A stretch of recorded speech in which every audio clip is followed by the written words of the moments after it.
Kita dalam waktu dekat akan membentuk 75.000 sampai 80.000 koperasi desa. Kita ingin ekonomi desa, ekonomi rakyat yang paling bawah bergerak dengan cepat. Itu membangun koperasi baru, dua merevitalisasi koperasi yang sudah ada, yang ketiga membangun dan mengembangkan. Jadi ada 3 model.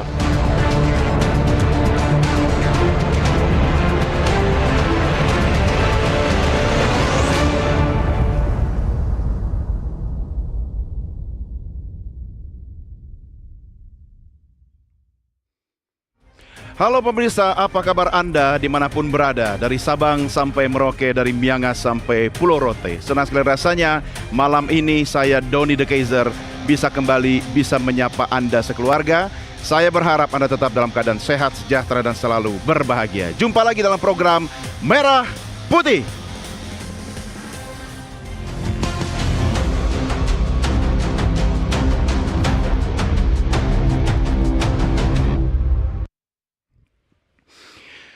Saya ingatkan Anda malam ini sebuah kata-kata penting, quotes bahwa kemajuan sebuah bangsa bisa dimulai dan diukur dari desa. Dan di desa itu mulai berdiri koperasi. Dan koperasi bukan sekedar wadah ekonomi pemirsa, tapi juga simbol kebersamaan dan juga kekuatan rakyat. Malam ini kami ajak Anda untuk menyimak, mengkritisi, mendiskusikan tentang program pemerintah, program yang tadi kutipannya Anda dengarkan dari Presiden Prabowo Subianto tentang koperasi merah putih dengan tajuk Bangkitkan Ekonomi Desa. Malam ini kita akan diskusi bareng-bareng dengan narasumber yang sudah kami hadirkan menjadi panelis dalam program Merah Putih. Selain melalui Nusantara TV, saksikan juga live streamingnya di official Nusantara TV channel YouTube kami. Jangan lupa like, share, subscribe, dan Anda bisa menuliskan komentar, pertanyaan, apapun terkait dengan topik diskusi kita malam ini. Saya kenalkan panelis kita malam hari ini. Yang pertama, Deputi Bidang Pengembangan Usaha Koperasi, Kementerian Koperasi Republik Indonesia, Panel Barus. Pak Panel, apa kabar? Baik, semangat. Semangat koperasi. Weh, terima kasih Pak Panel bersama kami. Kemudian di sebelah kanan, ini juga pakar dan ahli koperasi yang sekarang sibuk jadi wakil rakyat, Wakil Ketua Komisi 6 DPR RI, Nurdin Halid. Prof Nurdin, apa kabar? Baik, Assalamualaikum warahmatullahi wabarakatuh. Waalaikumsalam. Baji-baji, Prof. Aman. Ya, salam Aki. Nah, sebelahnya ini juga, ini Profesor, seorang pengamat koperasi, mantan birokrat yang sekarang sibuk di kegiatan kampus. Sudah tidak asing lagi, Ruli Indrawan. Prof Ruli. Ya, Assalamualaikum warahmatullahi wabarakatuh. Waalaikumsalam warahmatullahi wabarakatuh. Terima kasih Prof, kita jumpa lagi, masih bahas soal koperasi. Dan kalau bicara desa, tentu sosok yang satu ini tidak bisa kita lepaskan. Ini Ketua Umum Partainya Desa. Asosiasi Pemerintahan Desa seluruh Indonesia, Ketua Umumnya yaitu Arifin Abdul Majid. Pak Ketum, Pak Arifin, apa kabar? Siap, malam. Assalamualaikum warahmatullahi wabarakatuh. Waalaikumsalam. Apa salamnya Abdesi, Pak? Salam desa atau apa? Bikin dong, Pak. Ada. Salam desa begitu? Desa sejahtera. Pakai mic, Pak. Pakai mic. Diulang. Desa sejahtera, negara kuat. Wih, Desa Sejahtera Negara Kuat. Tepuk tangan buat seluruh panelis kita malam ini. Dan juga terima kasih buat teman-teman yang hadir di studio, Bapak Ibu mahasiswa yang mengikuti program kita secara langsung. Terima kasih, tepuk tangan buat Anda semuanya. Ya, baik pemirsa, sebelum kita mulai diskusi, mari sama-sama kita simak tayangan yang berikut ini.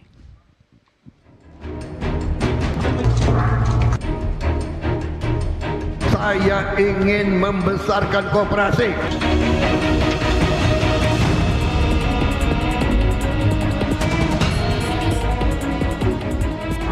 Koperasi Desa Merah Putih merupakan program yang akan diluncurkan oleh Kementerian Koperasi atau Kemenkop akan siap diresmikan pada Senin 21 Juli 2025 mendatang.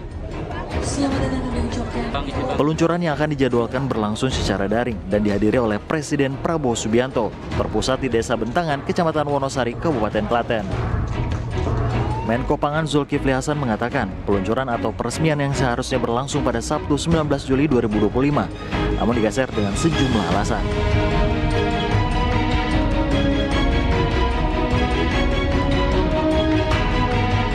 Pemerintah Indonesia sendiri menargetkan membentuk 80.000 unit koperasi desa atau kelurahan di seluruh wilayah Indonesia.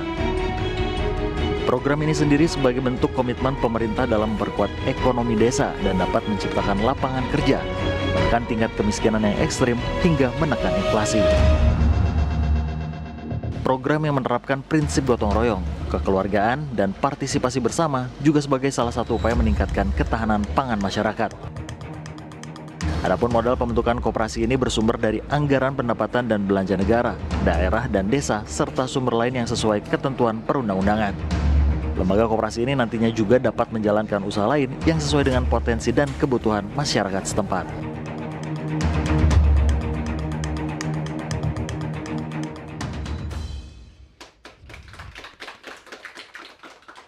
Mari kita mulai. Pak Panel, detik-detik menjelang launching, peresmian. Bagaimana kesiapan Koperasi Merah Putih kita? Ya, Bung Doni, jadi kesiapan menjelang launching 21 Juli insya Allah ya akan di-launching oleh Bapak Presiden Prabowo Subianto, dan tempat yang dipilih untuk launching ini di Kabupaten Klaten, Desa Bentangan, Kecamatan Wonosari. Nanti di-launching pukul 10 pagi dan diikuti oleh seluruh provinsi secara Zoom nanti, melalui Zoom oleh Presiden, ya. Jadi saya pikir kesiapannya sangat siap, ya. Dan proses pertama yang dijalankan oleh Satgas pembentukan Koperasi Desa Kelurahan Merah Putih ini, chapter 1 ini kan pembentukan kelembagaan. Badan hukumnya ya? Iya. Dan itu alhamdulillah sudah terbentuk 80.000 lebih, ya, dari target 80.000. Sudah lebih dari target. 80.000 sudah terbentuk melalui mekanisme musyawarah desa khusus atau rapat anggota pendirian. Dan yang telah berbadan hukum dari 80.000 lebih itu sudah di angka 78.600. Jadi kurang 1.000-an lagi. Iya. Seperti itu. Nanti setelah kalau bicara badan hukum ya, sedikit lagi setelah di launching di 21 Juli baru kita masuk ke chapter kedua. Chapter yang penuh tantangan, chapter yang menentukan, yaitu chapter kedua ini chapter bagaimana kita mengaktifasi usaha dari 80.000 kelembagaan koperasi yang sudah terbentuk, supaya dia bisa memberikan dampak positif sesuai dengan yang diharapkan oleh Bapak Presiden. Oke. Seperti itu. Pak Panel, ini saya pinjam data dari merahputih.com.id ya. Nanti Pak Ketum Abdesi juga boleh menyimak soal jumlah desa atau kelurahan seluruh Indonesia. Benar nggak nih Pak? 83.000. Kalau benar ya? Oke. Dengan kelurahan itu. Dengan kelurahan Pak. Desa dan kelurahan. Nah, kalau desa 75.265. Oke. Kelurahannya 8.000 ya. Oke. Yang sudah tersosialisasi 83.000, ya, oke. Ini yang sudah membentuk Koperasi Merah Putih ya melalui musyawarah. Maksudnya Pak Panel tadi yang 81.000 itu yang sudah rapat dan musyawarah ya? Iya, artinya non badan hukum ya? Iya, artinya sudah 80.000 lebih desa dan kelurahan, warga desanya, warga kelurahannya membuat musyawarah desa, sepakat bikin koperasi. Ya, terus itu sama dengan rapat anggota pendirian, kita maknakannya seperti itu. Dihadiri oleh warga desa, unsur-unsur desa, dan mereka setuju membangun koperasi desa di lokasinya masing-masing. Oke, tinggal tunggu SK-nya keluar dari Dijen Agung ya. Dari situ kan ada berita acara dilanjutkan oleh akta notaris untuk diproses SK Kementerian Hukumnya. Seperti itu. Oke, angka ini sebenarnya membahagiakan kita ya, Bapak-bapak ya. Tetapi sejatinya koperasi yang seperti apa sih, Prof, yang Anda inginkan? Kalau Anda melihat programnya pemerintah sekarang, kalau kita bicara statistik, ini angka yang tidak sedikit. Badan hukum sebentar lagi, 2.000 kurang lagi, semuanya terbentuk. Tapi idealnya koperasi seperti apa? Bung Doni, sebelum ke situ ya. Jadi tema kita malam ini itu tepat dan strategis. Kenapa? Karena koperasi itulah merupakan ekonomi konstitusi. Ideologi Pancasila pasal 2 ayat 2 maksud saya, sila kedua maksud saya, dengan sila kelima itulah cermin daripada sila-sila yang menggambarkan tentang tujuan daripada koperasi. Ya. Di samping juga sosial kita yang tercantum dalam pembaruan 5 yaitu memajukan kesejahteraan umum. Nah sekarang instruksi Bapak Presiden untuk pembentukan koperasi tepat. Dan itu merupakan pengejawantahan atau tindakan implementasi daripada pasal 33 ayat 1. Itu landasan hukum, landasan bergerak daripada keberadaan koperasi. Dengan impres sudah tepat. Perekonomian disusun sebagai usaha bersama berdasarkan ajas kekeluargaan. Ini tepat sekali. Nah, tapi perlu kita melihat pengalaman. Karena impres ini hampir sama dengan impres tentang pembentukan KUD. KUD di era Orde Presiden Baru. Soeharto, Nah, ya. perlu saya sampaikan bahwa KUD itu berhasil melaksanakan penugasan pemerintah khususnya dalam menciptakan stabilisasi harga beras, harga gabah dan distribusi penyuluhan pupuk yang hampir tidak pernah ada kelangkaan dan keterlambatan kepada petani.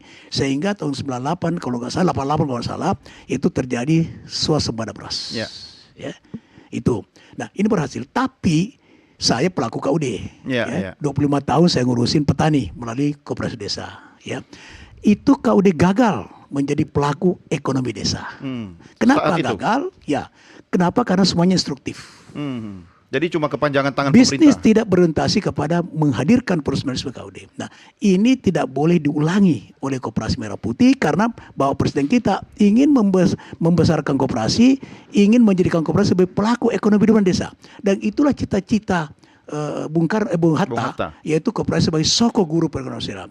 Soko guru akan tercipta ketika koperasi menjadi pelaku ekonomi di semua tingkatan. Dia menjadi pelaku ekonomi di desa, menjadi pelaku ekonomi di kota, dan menjadi pelaku ekonomi secara nasional. Tapi bagaimana Prof biar itu tidak terulang sementara sama-sama berdasarkan instruksi Presiden lahirnya? Pendiri bangsa mengatakan begini, ekonomi Pancasila itu bukan ekonomi kapitalis. Ya. Ya. Karena hanya ada koperasi yang bisa mensejahterakan seluruh. Karena pendekatannya adalah pendekatan kemanfaatan kesejahteraan pada anggota, bukan pendekatan modal dan bukan pendekatan daripada seperti perusahaan seperti PT perusahaan dan sebagainya. Nah, oleh karena itu maka saya menyarankan satu, ya, pembentukannya sudah betul, ya, instruksi betul, tapi proses pembentukannya itu menurut saya tidak tepat. Kenapa? Karena tidak sesuai dengan nilai-nilai dasar universal koperasi. Koperasi itu nilai dasarnya apa? Kesetaraan, demokrasi, ya, kesamaan, kekeluargaan, kebersamaan menghadirkan kesejahteraan bersama. Itu nilai dasar daripada koperasi. Bukannya ini kekeluargaan, kan dikeroyok rame-rame. Oke, gini. Contoh ya, saya sudah ingatkan Menteri Koperasi waktu RDP, ya. Saya ingatkan bahwa kita sangat setuju mendukung sepenuhnya. Karena makanya saya bilang koperasi harus berterima kasih kepada Indonesia yang telah memilih Pak Prabowo. Beliau adalah presiden yang lahir untuk menjalankan ekonomi Pancasila, ekonomi konstitusi. Itu. Kita harus berterima kasih itu. Tapi kemudian jangan sampai ini gagal. Sebuah niat yang sangat tulus, sangat suci untuk menjadikan koperasi sebagai pelaku ekonomi dominan. Itu soko guru. Nah, proses pembentukannya tidak boleh instruktif. Contoh, di sana dikatakan dalam edaran menteri diluruskan Pak Panel, ya saya tahu baru Anda sudah deputi ya, selamat ya. Saya pikir masih staf ahli. Ya. Nah, edaran menteri mewajibkan kepala desa sebagai ex officio. Ex officio. Ketua pengawas. Ini sudah tidak sesuai dengan nilai dasar pembentukan koperasi. Tapi seorang kepala desa karena ketokohannya, ya, karena kemampuannya, karena kapasitasnya dipilih oleh anggota, itu yang benar. Bukan instruktif. Nah, ini jangan terulang lagi. Oke lah, kalau proses pembentukannya dari awal begini nggak apa-apa. Ya, mungkin karena itu kan setiap koperasi ada rapat anggota setiap tahun dan sebagainya. Nanti bisa dilakukan evaluasi. Itu nggak apa-apa. Tapi selanjutnya jangan instruktif. Misalnya apa? Pendekatan supaya tidak gagal itu, maka pendekatannya bukan pendekatan modal, tapi pendekatannya adalah alokasi ekonomi. Kenapa koperasi selama ini tidak berkembang atau tidak sesuai harapan? Karena ketidakadilan alokasi ekonomi. Kenapa? Karena kita belum memiliki undang-undang perekonomian nasional sesuai dengan amanah daripada pasal 33 ayat 4. Tahan dulu Prof, tapi modal juga tetap penting sebenarnya kan? Gini, begitu alokasi ekonomi, pendekatan alokasi ekonomi, maka modal akan ikut. Baru masuk. Nah, sekarang kita mendengar ya, bahwa data nanti Pak Panel menjelaskan itu, bahwa sekarang disiapkan oleh pemerintah 3 miliar. Nah, saran saya pertama jangan menggunakan APBN. Ya, mudah-mudahan tidak itu. Tahan dulu. Tapi kalau ini bersumber dari misalnya dari antara, bersumber dari himbara, berarti bisa secara profesional. Nah, pendekatannya adalah alokasi ekonomi. Ketika alokasi ekonomi, maka modal akan mengikut. Tidak ada bank atau non-bank yang tidak membiayai ke sesuatu yang usaha Iya. yang profitable. Iya, otomatis pasti mengikut. Pasti modalnya. mengikut. Oke, Prof Ruli, catatan Anda seperti apa? Tentang apa? Ini semua yang Prof Nurdin sampaikan. Saya sih kalau tentang angka itu saya ingat jadi Rike di Pitaloka di rapor. Apa harus bilang wow gitu? Benar. Tapi kan harus diapresiasi juga, Sebentar. Prof. Harus. Cuman maksud saya jangan berhenti di Oke. kekaguman kita dengan Iya. angka-angka itu. Setuju. Satu, karena di dalam kultur kita yang paternalistik, ini mohon maaf, ideologis koperasi memang harus dari bawah dan lain sebagainya. Masyarakat paternalistik itu memang lebih efektif, kadang-kadang juga di tanda petik diintervensi dari atas. Jadi kalau untuk 80.000, saya kira belum lagi persoalan-persoalan mekanisme untuk itu yang mohon maaf meninggalkan berbagai persoalan. Jadi 80.000 ini kena top down begitu. Bapak yang ngomong gitu. Saya tanya, Prof. Efeknya yang paling penting. Saya berandai-andai. Kemarin 5,1 triliun untuk diklat. Bagi saya itu sebuah pengakuan, mohon maaf, saya nggak ngomong kegagalan. Tapi ketidaktepatan di dalam membuat kualifikasi pengelola. Hingga membutuhkan pelatihan yang luar biasa. Abangku ini tahu, saya guru koperasi.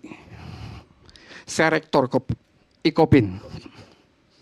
Di Dekopin saya adalah ketua bidang, wakil beliau SDM. Ya. Susah dalam beberapa bulan Mengubah untuk orang. mengubah behavior, Ya. cara pandang, ya. Jadi mohon maaf 5,1 triliun. Tapi begitu. kan tetap harus di training. Harus, di-educate. tetapi maksud saya ini implikasi dari tanda petik merasa bahwa pendirian 80.000 dengan pengurus sekian itu ada persoalan di dalam penetapan kualifikasi manusia. Kualifikasi pengelola koperasinya, Benar. kompetensinya. Benar. Jadi maksud saya, tugas kita belum berhenti di 80.000. Setelah itu mungkin ada uji kompetensi, Prof. Dan di training dulu, dipersiapkan dulu. Sebetulnya sudah sejak lama bahwa ada kualifikasi sertifikasi untuk pengelola koperasi, Oke. pengawas koperasi. Iya, iya. Dekopin juga dulu kita punya lembaga sertifikasi profesi. Tapi sudahlah. Saya sebetulnya tidak ingin bicara tentang masa lalu karena bulan April kita juga sudah Ya, diskusi di dalam kita forum ini. sama-sama launching ini nanti. Tapi mari kita amankan setelah tanggal 21 Juli itu selesai pesta-pesta, selesai declare, selesai soft launching dan lain sebagainya. Lantas apa? Bagi saya, apa yang disampaikan oleh Pak Prabowo itu sebuah langkah yang luar biasa. Ya. Ini kamu berjalan hidup saya dalam berkooperasi.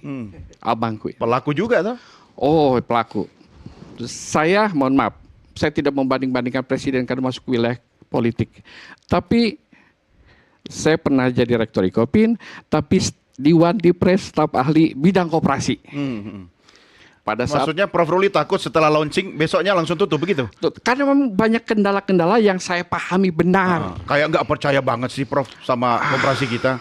Bukan kooperasinya, tapi sistem tata kelola yang dibuat dewasa ini, Pak Panel, tampaknya kita harus mengakui masih ada celah-celah. Oke. Di antaranya beberapa pengurus sudah mulai, ini harus bagaimana kami belajar koperasi desa, karena kami sudah diangkat jadi pengurus, kami tahu tentang koperasi desa sekarang dari TikTok. Thanks to TikTok. Jadi memang, Ya didiklatkan lagi dong, Prof. maksud saya, saat ini kondisi psikologis teman-teman yang sudah ditasdikkan berdasarkan akte notaris menjadi pengurus, sebagian besar sudah mulai melemah karena tidak jelas apa yang harus kami lakukan dewasa Oke, ini. tahan, Prof. Pak Panel, sebentar. Banyak sekali PR Anda ya. Memang kalau deputi itu harus menjawab banyak pertanyaan. Tapi saya ke yang punya desa dulu. Ya kan, Pak Ketum. Tadi kan Prof Nurdin bilang ex officio kan kepala desa itu jadi apa, Prof? Pengawas ya. Pengawas. Oke lah. Ketua pengawas. Pengawas kan. Nah, tetapi kan kita juga melihat ketokohan kepala desa atau orang-orang yang ada di desa itu kan pasti mampu menggerakkan masyarakat desa. Nah, ini menurut Anda ini hal positif kah, tantangan kah, atau bisa mempengaruhi pada kualitas koperasi itu nanti di masa depan? Komentarnya, silakan. Ya, terima kasih. Koperasi itu sebenarnya ditunggu-tunggu oleh orang desa. Ya. Karena koperasi itu kan adalah suku guru ekonomi di Indonesia khusus desa. Betul. Kenapa? Karena desa merasa terjepit dengan kondisi ekonomi. Padahal desa itu adalah lumbung penyuplai bahan baku. Kebutuhan-kebutuhan orang kota itu disuplai oleh orang desa. Ya. Tapi desa masih banyak kekurangan. Malah Kotanya lebih kaya, daripada desanya miskin. 60% orang miskin itu ada di desa. Bahkan kepala desa itu bingung gitu mengelola dana desa yang 1 miliar. Ya, Karena makanya ada koperasi. kebutuhan ekonomi rakyat masih belum terpenuhi. Kebetulan itu ada kewajiban bagi kepala desa adalah mensejahterakan masyarakat desa, mengembangkan ekonomi desa. Ya. Begitu turun 9/2021 Impres Presiden segera untuk membentuk koperasi Desa Merah Putih. Ya, berkah dong Disambut sebenarnya. baik oleh kepala Oke. desa. Makanya mau tidak mau kepala desa berbondong-bondong dengan lembaga dan masyarakat mengadakan sebuah sosialisasi. Ya. Pertama Musyawarah sosialisasi. desa itu murni, original ya, Pertama organik. sosialisasi dulu. Oke. Mengundang orang kecamatan, kabupaten, dinas-dinas koperasi, memberikan pencerahan edukasi kepada rakyatnya bahwa kita akan membangun kembali Oke. sebuah kegagalan masa lalu bagi kepala desa yang paham tentang Oke. koperasi masa Berarti lalu. Anda setuju seperti kata beliau tadi ya. Jelas. Ini digerakkan oleh pemerintah desa mengumpulkan masyarakat atau dari masyarakat kemudian melibatkan pemerintahan desa? Nah, kalau pengalaman saya agak beda dengan masa lalu. Masa lalu itu Masa kini mungkin gimana? karena konstruktifnya terlalu tinggi. Heeh. Dari hierarkinya langsung menukik untuk membentuk KUD. Berarti Anda tidak sepakat dengan statementnya Prof. Ruli dong? Bukan gitu. Itu hampir tidak ada perbedaan dengan sekarang. Kan Betul. instruktif. Sama. Enggak, Sama. kalau sekarang mungkin ada sedikit pembanding Heeh. karena dilakukan dengan musyawarah desa. Tadi ada dua. Diinstruksikan untuk musyawarah. Pertama dulu sosialisasi. Sosialisasi, oke. Pemahaman tentang pembentukan koperasi. Kalau dulu Setelah Pak itu, Arifin, justru Impres itu tidak mewajibkan kepala desa sebagai ex officio. Kalau sekarang justru Wajib. ex officio, Pak Masuk Prof. ya dalam tapi enggak, pengawas. kenyataannya di Itu lapangan. benar-benar dulu ya, sekalipun instruktif. Saya katakan bahwa ide instruksi presiden itu benar, tepat sekali. Betul. Karena itu adalah implementasi pasal 33 ayat 1. Tapi kemudian proses pembentukannya harusnya berdasar pada nilai-nilai universal koperasi. Yang tadi saya masukkan, nilai kesetaraan, demokrasi, kebersamaan dan sebagainya. Tapi kalau langsung ditentukan dari atas, itu berarti nilai-nilai ini ditinggalkan. Begini abangku. Tapi seorang kepala desa bukan saya tidak setuju, saya setuju kepala desa, tapi dipilih oleh anggota yang menghendaki. Ya, Ya. tapi begini abangku. Jadi begini. Ini kan diskusi kita Siap. pada bulan April yang lalu. Ya, ya. Bagaimana memediasi kemesraan antara BUMDes dengan koperasi desa yang ada. Ya, ya. Maka posisi kepala desa menjadi sangat strategis begitulah. Betul. Itu satu Pak ya. Jadi lebih bersifat kalau beliau tadi acuannya ada ideologis. Benar begitu. Tapi ini praktis. Ketimbang BUMDes dengan koperasi desa itu perang Bratayuda, maka perlu ada pengikat dalam hal ini kepala desa. Kan membaca begitu. Ya. Belum lagi dana desa yang 71 triliun itu kan. Dan sebagai pengikat dimasukkanlah ex officio. Begitu kan? Kan begitu Biar nggak lah. ribut. Praktis, Pak, Oke, pragmatis. sebentar. Ini harus dikomentari dulu ya sama yang punya koperasi mewakili pemerintah. Silakan bagaimana? Yang pertama yang disampaikan Bang Nurdin, saya setuju bahwa apa yang sedang kita jalankan hari ini harus belajar dari pengalaman masa lalu. Pengalaman masa lalu itu mengajarkan kita tentang keberhasilan. Pengalaman masa lalu juga mengajarkan kita tentang bagaimana kegagalan. Dan saya pikir itu harus kita lihat supaya proses yang kita jalani ke depan ini di bawah kepemimpinan Pak Prabowo bisa berjalan optimal sesuai dengan tujuan yang ingin dicapai. Ya. Saya setuju itu. Nah, kalau yang disampaikan Pak Ruli soal tantangan-tantangan yang dihadapi dalam menjalankan program Koperasi Desa Kelurahan Merah Putih ini, di Satgas juga sudah kita punya kesadaran bahwa dalam menjalankan ini banyak tantangan, bukan tidak ada tantangan. Contoh sederhana tadi Prof. Ruli bilang soal SDM. Ya udah pasti. Kompetensinya. SDM di desa beda-beda. Gitu loh. Antara Sumatera, Jawa, dan Indonesia Timur itu juga SDM-nya beda-beda. Tiap desa beda-beda. bahkan potensinya juga beda-beda. Itu juga harus kita kelola tantangan-tantangan itu. Ya kita ini semua orang desa pindah di kota. Tapi begini, apakah dengan kondisi tantangan ini kemudian menghentikan langkah kita untuk melakukan sesuatu agar bangsa ini bisa lebih maju, dan itu harus dimulai dari desa. Ya. Gitu. Tantangan-tantangan itu pasti nanti kita kelola. Gitu. Maksudnya learning by doing, sambil jalan Ya diperbaiki. semua kita akan kelola itu. Ya, ada pelatihan, ada apa nanti ke depan. Oke. Jadi tadi kekhawatiran Prof. Ruli, ya, begitu chapter 1 ini selesai, ada launching lalu hilang. Saya pikir Pak itu Deputi, Sebentar Prof, selesaikan dulu. ya, Anda Tadi kan- jamin tidak akan terjadi itu kan? ya, Tidak hari ini launching, besok selesai. Saya mau sampaikan dulu bahwa besok itu launching kelembagaan 80.000 koperasi desa Kelurahan Merah Putih yang sudah terbentuk. Ya. Baru nanti masuk ke chapter kedua. Bagaimana kita akan mengaktifasi Ya. usaha dari 80.000 kelembagaan. Setelah diaktifasi, Iya. baru kita kritisi. Ada 8 hal yang kami harus siapkan ini. Supaya 80.000 kelembagaan ini bisa aktif usahanya berjalan dan memberikan dampak positif Tidak terhadap sekedar papan nama. warga desa. Yang pertama tadi disinggung juga oleh Bang Nurdin, ya, soal modal. Oke, sebentar. Ya. 8 hal. Saya sisakan di segmen berikut. Ya, kita harus rehat dulu. Karena pasti akan nyambung dengan Prof. Ruli ya. Ya. Tapi jangan kemana-mana, Perlu pemirsa. diluruskan ini. Kita rehat dulu. Kami segera kembali Terus sesaat lagi. terhadap Tetap bersama kami di Merah apa yang Putih. Bapak bicarakan itu. Bukan itu soalnya.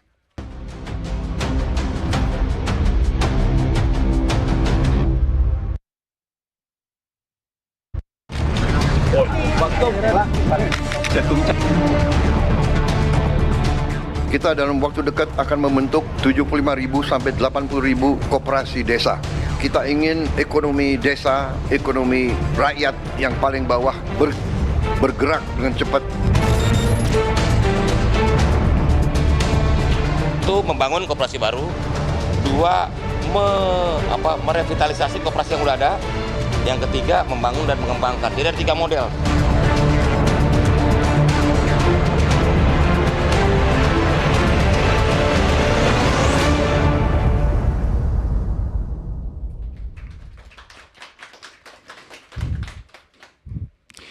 Terima kasih masih bersama kami dalam Merah Putih. Kita lanjutkan diskusi kita. Pak panel punya 8 hal, tapi saya ke ketum dulu ya. Untuk 8 tadi pasti butuh dukungan perangkat desa juga kan. Apa kontribusinya sampai nanti launching secara statistik 80-an ribu itu secara kelembagaan terbentuk resmi. Tapi pemerintah, perangkat desa harus berkontribusi bukan hanya sampai chapter pertama, benar ya Prof ya, tapi sampai pelaksanaannya. Apa yang bisa Anda sampaikan Pak Ketum? Oke, ini kan tugas tanggung jawab kepala desa untuk membentuk koperasi desa di desanya lebih maju. Jadi tidak terbentuk hanya begitu dibentuk mereka diam saja di tempat. Karena ini mungkin konsep lama akan diperbaharui. Jangan sampai terulang kegagalan di koperasi desa ini. Belajar dari pengalaman. Pengalaman. Makanya ini besok ada 103 koperasi di Indonesia untuk menjadikan percontohan dulu. Oke. Mereka sudah siap untuk launching, untuk melakukan action tentang koperasi desa di desanya masing-masing. Termasuk operasionalnya ya? Iya, semuanya udah disiapkan. Oke. Atau mereka, karena desanya udah siap dengan koperasinya itu. Ya. Yang selanjutnya setelah itu kan besok tanggal 21 itu kan sebuah launching 80.000 desa yang sudah siap. Dan nanti mudah-mudahan akan disusul dengan desa-desa yang lain untuk bisa lebih geget lagi untuk membangun koperasi desa. Dan nanti benar-benar juga desa udah siap. Pengawas dan pengurus koperasi yang sudah dibentuk itu akan mendapatkan pelatihan atau pendidikan. Termasuk perangkat desa yang jadi pengurus? Oh enggak, semua ini sebenarnya semua pengurusnya itu adalah masyarakat murni. Tapi semua kepala desa apakah dijamin Tidak. ngerti urusan koperasi? Insya Allah karena melalui proses diklat nanti. Sudah didiklat atau akan didiklat? Saya kemarin membawa 500 kepala desa ke kantor koperasi, Ya. meminta edukasi tentang koperasi desa. Akan didiklatkan berarti? Insya Allah akan didengar nanti setelah tanggal 21 nanti pengurus dengan pengawas itu akan melakukan kegiatan. Jangan sampai begini Pak Ketum, yang diawasi sama yang ngawasi sama-sama kagak ngerti jalanin koperasi, ya kan? Insya Allah ini kan kemarin juga pemahaman tentang koperasi itu dari sosialisasi mereka sudah siap dan termasuk pembentukan. Ini kan alhamdulillah kalau BUMDes selama 10 tahun itu baru 53 BUMDes yang terbentuk selama 10 tahun. Tapi koperasi dalam jangka 1 bulan atau 2 bulan kemarin, bulan Mei dan bulan Juni, ini udah seluruhnya desa dan kelurahan sudah terbentuk koperasi. Oke, karena saya ingat Prof. Ruli, baru 3 bulan lalu kita membahas hal-hal yang mirip-mirip begini kan, tapi ujung-ujungnya kembali lagi soal kesiapan, SDM, infrastruktur dan sebagainya. Silakan Pak Deputi, 8 hal tadi. Jadi saya pikir apa yang diambil langkah oleh pemerintah ini, ya saya pikir udah sangat strategis. Dan kalau basisnya semua nunggu harus siap, ini nggak akan jalan. Kemerdekaan Indonesia juga tidak lahir dari keraguan-raguan. Jadi kita jalan. Bahwa ada proses pembelajaran dalam perjalanan, saya pikir itu juga perlu. Ada 8 hal ya yang saya sampaikan tadi yang harus disiapkan menuju chapter kedua. Yang pertama kaitannya dengan permodalan koperasi. Dalam Inpres ya 9/2025 pembiayaan untuk koperasi desa Kelurahan Merah Putih diperintahkan kepada Kementerian Keuangan dan BUMN untuk membuat skemanya. Ya yang nanti tentu ada PMK-nya. Sumber dana dari? Saya pikir ini satu hal yang tidak negatif. Ini satu hal yang membuktikan bahwa negara punya keberpihakan terhadap koperasi. Seperti itu. Dan ini sifatnya pinjaman. Dari mana? APBN? Pinjaman dari Himbara. Oh, Himbara. Oke. Ya. Nanti skema kita detail. Lagi Danantara. Gini, Bung Doni. Skema detailnya seperti apa kita tunggu. Nanti ujungnya kan tetap harus ada PMK-nya. Iya. Ya, daripada kita berkomentar menganalisis sesuatu hal yang belum keluar. Pinjaman dari Himbara, yang jelas Himbara nggak dipinjami APBN kan? Lalu yang kedua, muter-muter. Ya, tentu koperasi juga diharapkan kan punya aset. Dia harus punya gudang, dia harus punya sarana transportasi, dia harus punya gerai, sembako dan segala macam. Ini juga skema aset ini juga perlu diformulasikan oleh Satgas. Ya, supaya tidak jadi masalah ke depan. Ini satu hal yang penting. Lalu yang ketiga yang juga kita sedang siapkan adalah merelaksasi beberapa regulasi, Bang Nurdin.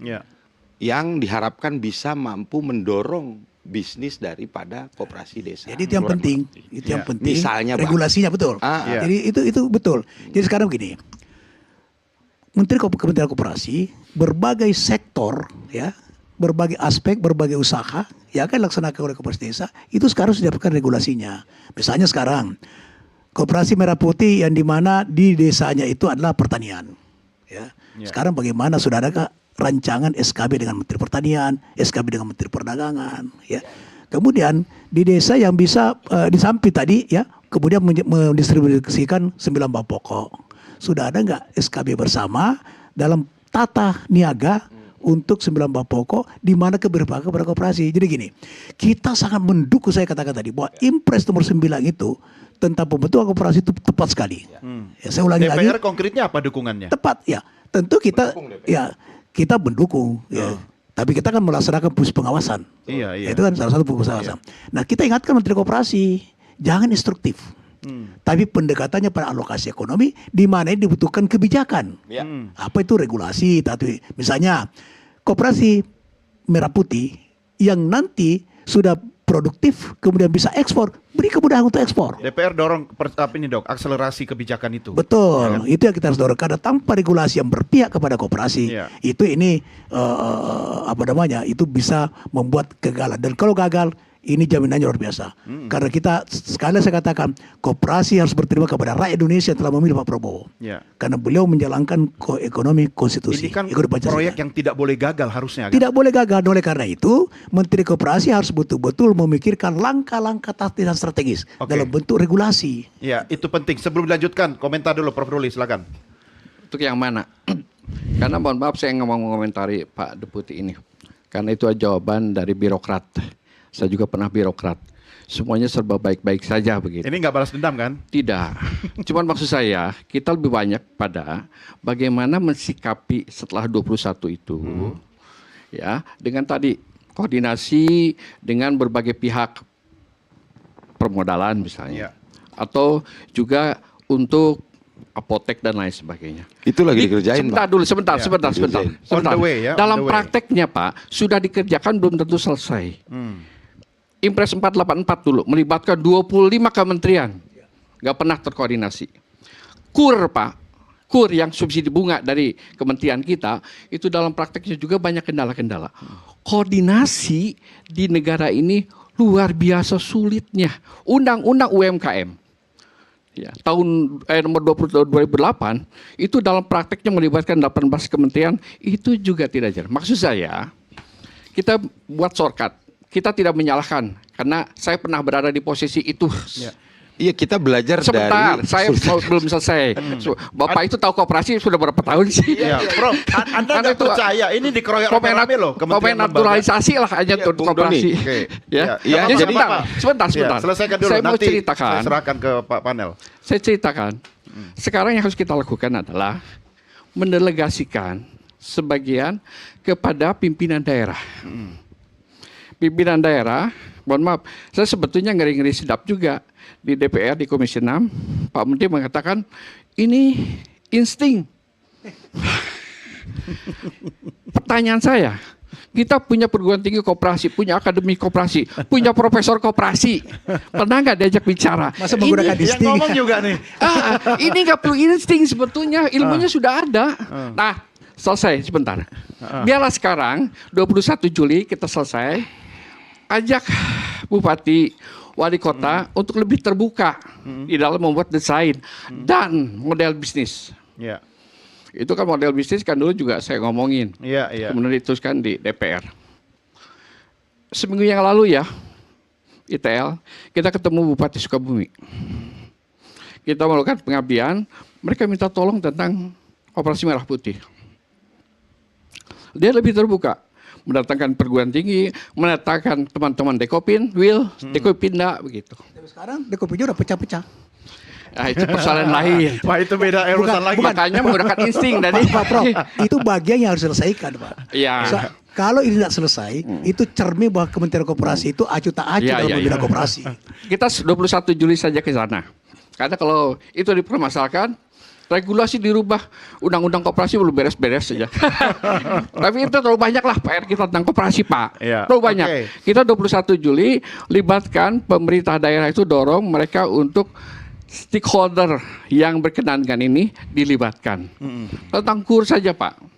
Antara Himbara atau bank-bank di pusat dengan bank di daerah bisa berbeda loh. Saya punya kasus yang luar biasa pada saat saya ketua Dekopin Jabar.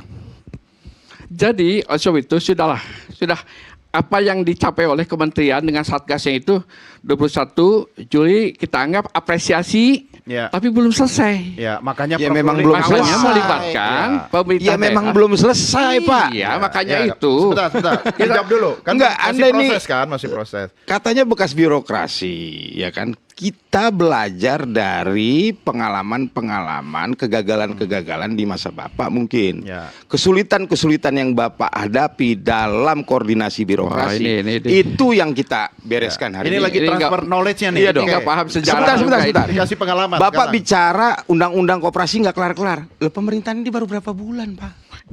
Jangan itu melebar proses kemana-mana. enggak, tadi Anda yang ngomong. Bukan. Undang-undang koperasi nggak Ya. beres-beres. Itu prosesnya juga Kita diskusi panjang nanti itu. pada waktu Jadi gini, yang lain. Sebentar. Anda tahu apa tentang itu? Yang perlu diwaspadai ya. Ini satu contoh, Bang, ya. Relaksasi regulasi di urusan SK Kementerian Hukum. Ya, sehingga ini bisa cepat karena ada relaksasi regulasi untuk mendorong itu, Ya. untuk mendukung itu. Ya, saya paham. Dan ini yang kita mau juga dorong. Tahun ini Karena kabinet Abang ini bilang kan perlu nomenklatur dukungan banyak regulasi. perubahan, kan? Iya, Tadinya Kementerian Koperasi dan UMKM. Iya. Sekarang dipaksa Kalau yang bercerai. ngerjain satu kementerian mungkin Kumham, susah. sekarang hukum sendiri, HAM sendiri. Gimana, Gini, Prof? saya yakin sekali kenapa Pak Prabowo punya spirit yang sangat kuat ya untuk menjadikan koperasi pelaku ekonomi di desa. Itu perlu insting nggak? Ya, nggak perlu insting. Oke. Gitu. Yakin ya? Itu nggak perlu insting. Siap. Orang yang menggunakan insting nggak ngerti koperasi. Itu ya mau maaf aja ya. Nah, Iya.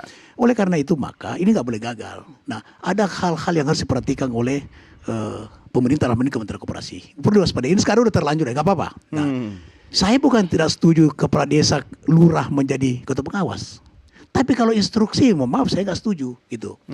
Kalau lurah, kepala desa dipilih karena kapasitasnya, karena kemampuan, karena ketukannya itu yang benar. Tapi kan ini oleh karena presnya itu, satu paket sebentar. dewasnya. Ini ada hal, makanya ini kan sudah terlanjur, nggak apa-apa. Nggak apa-apa. Tapi perlu kita waspadai apa itu. Oke. Jangan sampai karena salah satu kegagalan koperasi ada politisasi. Oke, itu yang Anda khawatirkan. Itu yang saya khawatirkan. Menjelang Contoh. 2029. Bukan itu, kalau Pak Prabowo tidak punya kepentingan politik di sini. Beliau hanya kepentingan kemakmuran rakyat. Iya. Beliau menerjemahkan kesejahteraan rakyat mau juga secara Bukan kekhawatiran menggunakan Koperasi Merah Putih tapi di sebagai tingkat jembatan. bawah bisa terjadi. Oke. Maaf, kepala desa kan dipilih langsung. Ya, ya. Ketika ada ini pendukungnya, Bapak ini kita berempat calon kepala desa. Iya, calon Ada kepala pendukungnya bisa tidak mendukung ini koperasi. Oke.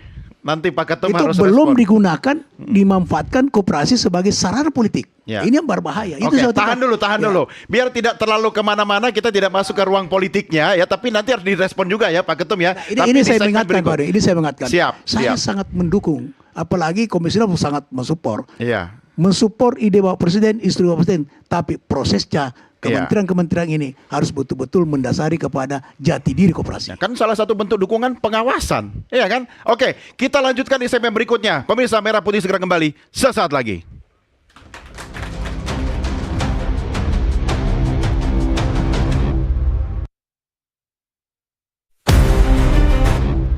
Sangat optimis ya, karena kan di dalam Kopdeskel Merah Putih itu kan ada beberapa gerai seperti LPG, gerai agen perbankan, kemudian ada pupuk bersubsidi yang kiranya beberapa gerai itu bisa dimanfaatkan oleh masyarakat untuk bisa membangkitkan perekonomian di tingkat daerah. Saya optimis karena ada semacam harapan baru sebagai titik balik dari kekecewaan sejumlah masyarakat kita terhadap tradisi-tradisi di koperasi yang sebelumnya.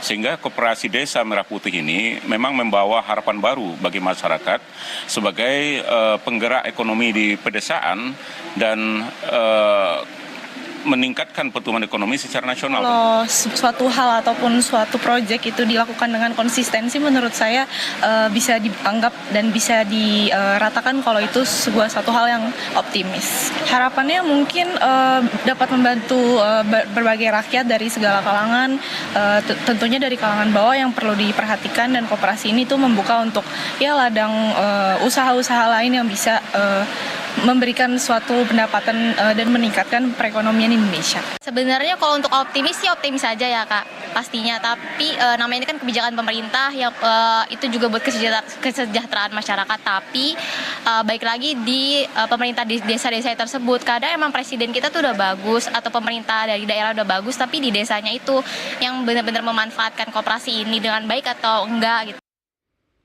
Oke, kita lanjutkan. Tadi suara masyarakat itu sebenarnya tonnya mirip-mirip dengan kita yang ada di studio, ya. Tapi kuncinya sebenarnya bagaimana ini pengawasannya berjalan, dan yang lebih penting, Pak Ketum, masyarakat desa dululah yang merasakan manfaatnya, ya kan?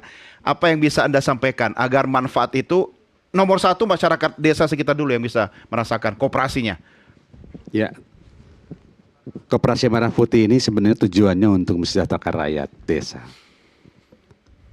Sebagai kelembagaan pemerintahan, kepala desa itu mempunyai tanggung jawab yang sangat besar. Bagaimana rakyat desa itu bisa sejahtera, bisa hidupnya makmur. Dengan kehadiran Koperasi Desa Merah Putih ini akan menjadikan salah satu jembatan rakyat untuk bisa sejahtera. Maka kepala desa beserta lembaga benar-benar secara kontinu, secara berjibaku bagaimana pembentukan koperasi ini benar-benar tidak dibentuk saja dari penunjukan kepala desa, tapi ini dilakukan secara pure melalui musyawarah desa khusus. Ya. Seluruh kompetensi masyarakat, berbagai pihak, berbagai lapisan diundang, dan mereka diberikan kesempatan untuk menjadikan pelaku-pelaku koperasi. Jadi sekali lagi mungkin di pengalaman masa lalu kepala desa tidak spesio melakukan sebuah tindakan semena-mena. Sekarang melakukan kegiatan pembentukan pun juga melalui prosedur yang sangat benar. Ya, oke. Tidak hanya dari keinginan sendiri. Ya, Ini apa diserahkan jaminan kepada- Anda seperti yang tadi Prof Nurdin katakan, Betul. biar ini tidak dijadikan kendaraan politik koperasi ini oleh kepala desa atau calon-calon kepala desa yang akan maju lagi? Betul. Gini sebenarnya, Koperasi Desa Merah Putih ini dari hierarkinya jangan terlalu banyak retorika. Harus memberikan sebuah implementasi dan edukasi yang benar-benar bisa menjalankan koperasi dengan baik oleh pengurus koperasi. Dan insya Allah kepala desa tidak akan memanfaatkan itu karena ini terbuka untuk umum. Kepentingan semua untuk masyarakat. Ya. Tidak lagi sekarang kepala desa membentuk, maaf ya, masa-masa lalu kayak ada juga BUMDes dibentuk oleh kelompok-kelompok kepala desa. Kalau sekarang ini enggak. Oke. Koperasi desa ini benar-benar karena hierarki di atasnya ikut dalam pembentukan. Jadi tidak serta-merta kepala desa itu sekarang menggunakan kewenangannya sendiri. Oke, Pak Panel. Jadi gini, tadi Prof Ruli menyinggung soal keberadaan Kopdes dengan BUMDes. Ya. Dalam Inpres 9 2025 juga kita diminta untuk membuat sebuah desain, ya, bisnis model hubungan kelembagaan antara Koperasi Desa Kelurahan Merah Putih dengan pemerintah desa. Dia hubungannya harus seperti apa? Dan bagaimana hubungan Koperasi Desa Kelurahan Merah Putih dengan lembaga-lembaga ekonomi existing yang ada di desa. Karena lembaga-lembaga ekonomi existing yang ada di desa juga sangat variatif. Ya. Jadi diharapkan melalui model yang kita buat ini, kelahiran Koperasi Desa Kelurahan Merah Putih tidak menimbulkan dampak kanibalisme terhadap lembaga ekonomi yang ada. Kita berharap Kopdes ini bisa menjadi agregator dari ekonomi rakyat yang ada di desa. Tidak bisa Seperti rangkap jabatan pengurus koperasi, BUMDes dan Enggak, sebagainya. saya sedang menjawab apa yang disampaikan. Enggak, itu pertanyaan saya. Ada nggak aturan main? Pengurus-pengurus koperasi, kemudian BUMDes apa tidak boleh rangkap jabatan? Ada ketentuan soal ya tidak boleh pengurus itu semenda, berhubungan darah, sehubungan darah langsung misalnya ya. Harus nggak boleh bersaudara. Iya, tapi kalau dia di BUMDes sama di koperasi boleh? Tidak boleh juga. Ini Tapi mohon maaf moderator ini supaya tidak kemana-mana nih. Tentang masalah BUMDes dengan koperasi pada saat diskusi kita bulan April, itu kan sudah dibahas. Belum lagi tentang keputusan Mahkamah Konstitusi tentang bentuk badan usaha dari BUMDes itu bisa berbentuk koperasi. Sudah clear, nggak ada masalah sebetulnya. Cuman saya nggak tahu konteksnya apa menanyakan itu. Tetapi yang paling penting adalah membangun ekosistem bisnis di desa. Yang sudah ada BUMDesnya dengan BUMDes, ada simbiosis mutualistik bisnis. Tapi bukan selesai di situ saja. Dengan para contoh misalnya koperasi desa itu juga masuk di kelurahan ya. Misalnya tadi tentang klinik. Di kelurahan itu di kota-kota kan sudah banyak juga klinik-klinik. Jadi persoalan realnya itu adalah persaingan yang begitu terbuka dan memang harus diselesaikan oleh regulasi, oleh manual.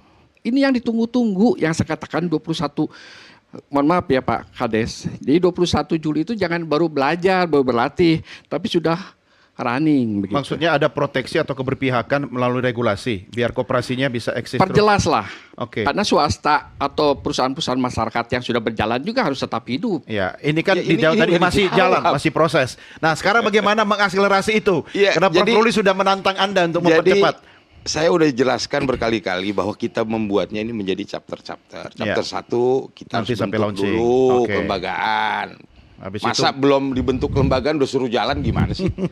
Ya, habis itu 80.000 ini kita aktifasi usahanya. Untuk mengaktifasi usaha itu ada beberapa hal yang harus kami siapkan.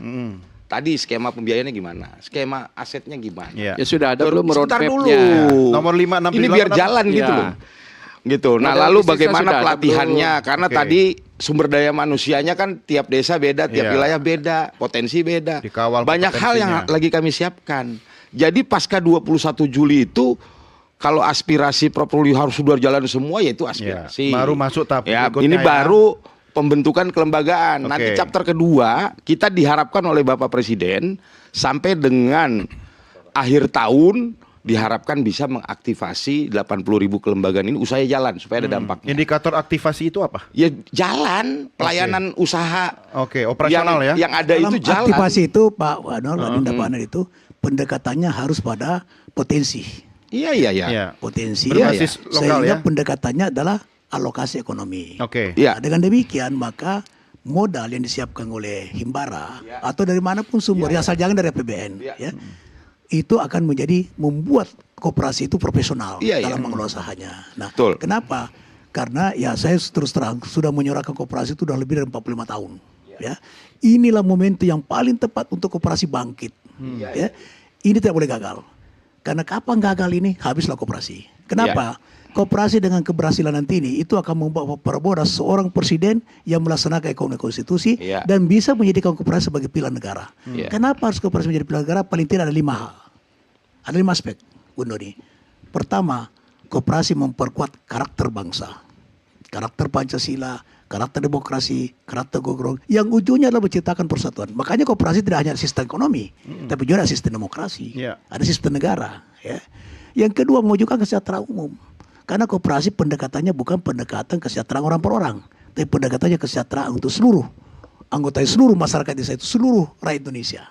Itu. Nah, yang ketiga adalah menjadi garda terdepan di dalam merawat daripada bumi dan kekayaan alam yang terkandung dalamnya. Yang keempat adalah koperasi menciptakan ketahanan pangan dan kedaulatan pangan. Nah, oleh karena itu kalau kita membaca Astacita Presiden dengan 8 misi, kita bisa simpulkan bahwa yang paling penting di situ adalah, ya semua penting ya, hilirisasi, ya, kemudian ketahanan energi, ketahanan pangan. Ini saja diterjemahkan oleh Kementerian Koperasi dalam aktivasi itu akan berhasil. Tentu ada milestone kan. Artinya nggak ada bedanya sama yang disampaikan Bang Nurdin bahwa sudah tepat kalau kemudian pemerintahan Prabowo ini sangat firm kebijakannya terhadap koperasi dan skema permodalan yang dibutuhkan koperasi ketika negara punya keberpihakan terhadap itu juga nggak ada yang salah, gitu loh. Karena urusan rakyat berusaha ini kan kadang-kadang yang paling susah kan akses modalnya. Pak, nah hari ini dengan kita tidak pernah ada mendengar satupun yang menyalahkan kebijakan dari presiden. Masyarakat kita pun sejak April pun kita mendiskusikan tidak ada yang menyalahkan. Persoalannya adalah bagaimana sistem tata kelola program yang strategik penting ini di tengah geopolitik yang demikian sangat turbulennya, sangat tidak jelas. Jadi kita harus menata diri. Nah, mari kita fokus membicarakan detail. Saya katakan tadi setelah 21 Juli tugas dari pemerintah pusat adalah membuat manual, pedoman, model bisnis, roadmap yang nanti setelah 21 itu dibaca dengan baik oleh pemerintah daerah dengan para stakeholdernya. Oke, itu yang masuk maksud di tahap saya. berikutnya. Usulannya pemerintah daerah libatkan. Bukan, Pak. Itu lagi disiapkan. Tadi saya udah bilang untuk mengaktifasi ini ada beberapa hal yang lagi kami siapkan. Masuk semua dalam ngomong tahapan, pelatihan di situ kita siapkan, silabusnya, kurikulumnya. Kita ngomong sistem digitalisasinya kita siapkan. Itulah masalahnya, waktunya tinggal 2 minggu lagi masih persiapan. Itu kan saja setelah masalahnya. launching, Pak. Ya, bukan. Sebentar, Pak. Menurut saya manualnya itu Pak, bisnis modelnya juga ada, sudah kita siapkan. Juknis tiap outlet kita siapkan. Nggak ada yang berbeda, itu kita siapin. Sampai ke konsep konsolidasi di level sekundernya juga kita siapkan. Sebagai sebuah Karena kebijakan publik. Karena tidak mungkin dari tidak kita siapkan semua. Tanya soal struktur, soal struktur ya. Koperasi Merah Putih kan yang ini 80.000 lebih ya di desa. Nah, ke atasnya ada nggak strukturnya? Nah, itu gimana? Ada nggak di atasnya? Ada nanti, Bang. Tadi yang saya bilang, ini kan 80.000 kopdes kelurahan ini kan sifatnya primer, statusnya primer, koperasi primer. Ada sekunder provinsi, ada kabupatennya, Pak. Oke, Bapak-bapak. Gitu. Bahkan ada nasionalnya. Ya, baik. Ada sekunder provinsi, hubnya lah. Saya harus akhiri diskusi kita, tapi saya berikan kesempatan masing-masing memberikan catatan penutup ya, masing-masing maksimal 30 detik. Pak Ketum dulu ya, bagaimana agar ini bisa launching, Anda dukung, banyak catatan, banyak PR, tapi desa harus sama-sama berkontribusi. Apa yang bisa disampaikan? Pemerintah desa siap untuk mengawal dan mensukseskan program koperasi Desa Merah Putih. Komit ya? Komit. Mudah-mudahan pemerintah hierarkinya memberikan dukungan support yang lebih tinggi dan lebih. Kalau begitu Anda butuh apa dari pemerintah pusat? Penguatan regulasi. Termasuk tadi peningkatan kompetensi ya. Siap. Baik, kita catat itu komitmennya. Silakan, Pak Deputi. Jadi Bung Doni, Pak Presiden Prabowo Subianto mengambil langkah pembentukan Koperasi Desa Kelurahan Merah Putih ini karena dia lihat desa ini harus berubah. Ada praktek ekonomi yang menghisap di desa, yang membuat kemiskinan terus-menerus ada di desa. Ini yang mau dijawab oleh Koperasi Desa Kelurahan Merah Putih. Ya, ada praktek ekonomi yang tidak berkeadilan. Ada praktek ijon, ada praktek rentenir, ada praktek tengkulak, dan lain sebagainya. Ini yang mau dijawab. Nah, kami yakin melalui Koperasi Desa Kelurahan Merah Putih, ini pasti akan membawa kemajuan bagi desa. Kenapa begitu? Karena ada 3 hal yang dihadirkan oleh Koperasi Desa Kelurahan Merah Putih di desa. Satu, dengan keberadaan Koperasi Desa Kelurahan Merah Putih, teknologi ini akan didekatkan kepada warga desa. Karena pemanfaatan teknologi adalah faktor dari peningkatan produktivitas. Yang kedua, dengan adanya Koperasi Desa Kelurahan Merah Putih di desa, ini artinya akan ada akses pembiayaan yang didekatkan lagi ke warga desa. Karena selama ini warga desa mau berusaha susah ngakses pembiayaan. Kalau warga desa mau berusaha, ngakses pembiayaannya ke rentenir, ke tengkulak, ke pengijon, sekarang ada yang namanya pinjaman online ilegal. Itu jadi rakyatnya tetap miskin. Yang ketiga, dengan Koperasi Desa Kelurahan Merah Putih, warga desa akan dilatih mental bisnisnya. Jadi dengan kata lain, dengan 3 faktor itu saya yakin desa akan mengalami sebuah lompatan. Kalau desanya lompat, desanya maju, Indonesia baru bisa maju. Anda dan teman-teman juga tidak boleh alergi sama masukan dan kritik ya. Pasti. Karena ini PR kita sama-sama, bukan cuma PR-nya beliau. Pasti. Ini kan. Siap, Prof Nurdin silakan. Jadi instruksi Presiden pembentukan Koperasi itu harapan seluruh anak bangsa yang khususnya pelaku ekonomi mikro, kecil dan menengah ya.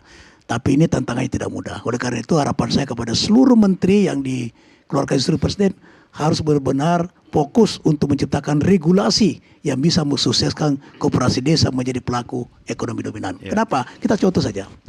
Sekarang kenapa emak-emak sering berteriak tentang minyak goreng? Kenapa terjadi kelangkaan? Sementara produksi kita itu terbesar di dunia. Betul. Nah, karena produsen sekaligus pengusaha distribusi. Nah, sekarang Menteri Koperasi sudah menghubungi Kementerian Perdagangan, ya. Harus ada kebijakan regulasi bahwa produsen sawit itu hanya boleh bergerak di bidang produksi. Distribusi serahkan ke Koperasi Desa.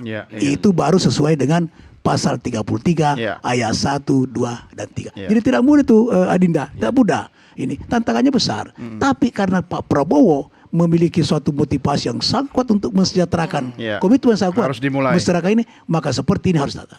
Termasuk sekarang impor. Coba lihat impor hortikultura. Ada nggak koperasi di situ? Nggak ada satupun. Sepengetahuan saya, menurut data yang saya baca, tidak ada. Ini salah satu contoh tantangannya. Oleh karena itu maka seluruh menteri yang terkait yang telah diperintahkan oleh Pak Presiden untuk mensukseskan Koperasi Merah Putih ini harus melakukan regulasi yang berpihak kepada koperasi untuk mensukseskan Koperasi Merah Putih sebagai pelaku ekonomi dominan. Terima kasih Prof. Prof Ruli, silakan. Termasuk kepala daerah. Termasuk gubernur kepala daerah. Jadi komitmen Pak Prabowo ini sebetulnya bukan tanpa dasar, bukan insting. Jepang memulai segala sesuatunya di tahun 47. Baru menikmati hasilnya di tahun 72 dengan Koperasi Jeno Dudia. Jadi sebuah perjalanan yang panjang. Saya hanya mengingatkan saja di dalam membangun fondasi awal itu harus memiliki dasar yang kuat, melibatkan stakeholder, tidak hanya produk daripada sebuah kelompok yang didasari oleh insting. Karena apa? Sebuah kebijakan publik yang baik seyogianya harus ada validasi. Jadi di dalam konteks ini 21 Juli itu yang kita nanti akan Bapak mulai sosialisasikan.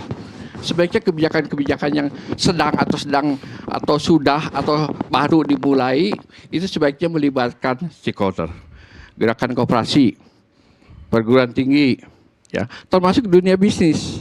Kata kuncinya Prof, silakan. Kata kuncinya koordinasi sejak awal karena kita sedang lari dalam jangka panjang. Itu saja. Oke, makanya malam ini juga adalah fungsi koordinasi kita sama-sama sebagai pemangku kepentingan Koperasi Merah Putih ini ya. Bapak-bapak terima kasih, Prof. Rudi terima kasih, Prof. Dini terima kasih, ya Pak Deputi terima kasih, Pak Ketum terima kasih. Sukses buat Koperasi Merah Putihnya. Pemirsa, saya akan akhiri dengan kata-kata berikut ini. Kekuatan komunitas terletak pada kebersamaan dan semangat untuk maju. Koperasi Merah Putih adalah harapan nyata bagi ekonomi desa yang berdaya dan mandiri. Mari kita bersama membangun ekonomi desa yang tidak hanya bertahan, tapi tumbuh dan berkembang membawa kesejahteraan bagi seluruh rakyat Indonesia. Saya Doni The Kaiser, sampai jumpa. Salam Nusantara, merdeka!